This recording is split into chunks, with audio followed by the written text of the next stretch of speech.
Izpraševanje vesti je starodavna, a zelo dobra vaja, ki nam pomaga zadržati zlo zunaj naših src.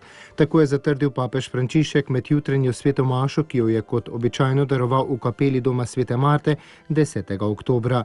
Evangeljski odlomek nas spominja, da se hudič stalno vrača k nam in nikoli ne odneha s skušanjem človeka. Hudič je potrpežljiv, je pojasnjeval sveti oče. Ne odreče se tistemu, kar hoče imeti zase, to je naši duši.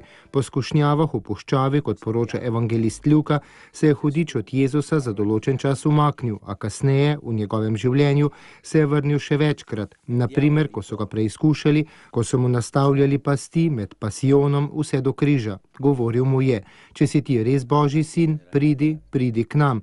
Tako ti bomo lahko verjeli. Vsi vemo, da te besede prizadenejo srce, si zares sposoben, pokaži mi, ne, nisi sposoben.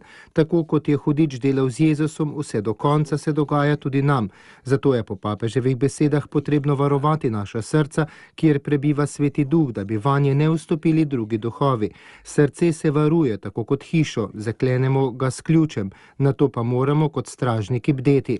Pogosto v srce vstopijo slabe misli, slabi nameni, ljubosumnost, nevoščljivost. Kdo jim je odprl vrata, kje so vstopili? Če se sam ne zavedam, koliko stvari vstopa v moje srce, le to postane nekakšen trg, kamor lahko prihajajo vsi. Takšno srce je brez intimnosti, je srce, kjer Gospod ne more govoriti in niti ne more biti slišan.